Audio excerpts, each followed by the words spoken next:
In September of 2016, Wells Fargo announced the firing of over 5,000 of its employees due to their involvement in creating millions of bogus accounts and issuing more than 500,000 unwanted credit cards in the period between 2011 and 2016. The New York Times and just about every other news outlet reported at the time that the illegal practices garnered a fine of $185 million, $100 million of which was levied by the relatively new Consumer Financial Protection Bureau.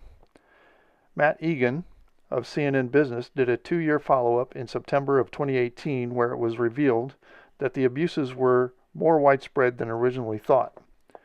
Wells Fargo customers were charged mortgage fees they did not incur, had car insurance unjustifiably force-placed resulting in repossessions for some, and were even billed for pet insurance they did not need or want.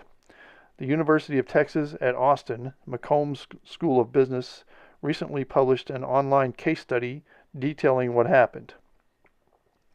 Management set difficult, unrealistic sales goals, and employees were encouraged to cross-sell.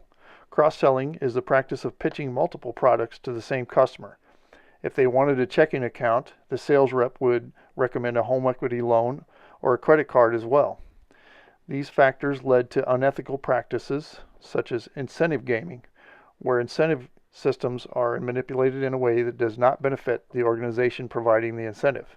Salespeople, in order to meet or exceed their quota, created bogus accounts using customers' information, which allowed them to meet a target goal of new accounts regardless of whether the account was subsequently closed soon thereafter. Customers were often deceived as to the reason for their signature on a document.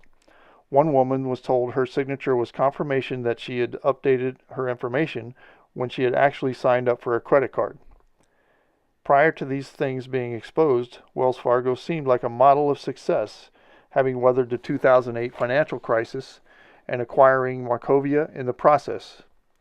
But the incentives that produced a fraud-tolerant culture had eventually to be accounted for.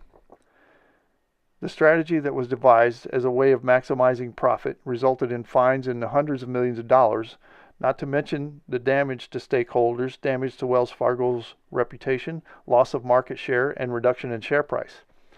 What drives these types of corporate scandal, and why are they so widespread? Todd Haw, writing for the MIT Sloan Management Review, offers one explanation. According to Haw, ethical decision-making is subject to two systemic influences. System 1 is intuitive self-interest, and System 2 is rational, reflective thinking. When things are not too difficult or ambiguous, System 2 will override System 1, and an ethical decision will emerge. But when self-interest becomes an overwhelming concern, such as when a person fears for their job or when motivated by greed, System 1 takes over and System 2 becomes a tool of System 1 to rationalize and justify the behavior. Max Bazerman and Ann Tenbrunzel took another approach in a submission to the Harvard Business Review. They suggested there are 5 barriers to having an ethical organization.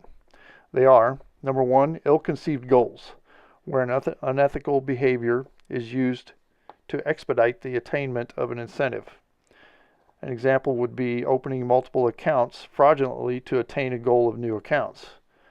Number 2, motivated blindness, when calling attention to the unethical behavior is not beneficial to the observer.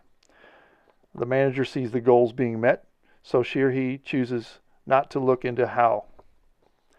Number 3, indirect blindness, outsourcing the dirty work.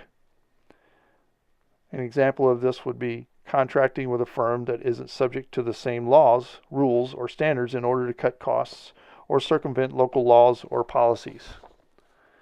Number 4, the slippery slope, gradual decrease in applied ethics, allowing a few minor infractions, then gradually accepting more serious offenses to the point of legal or ethical violations.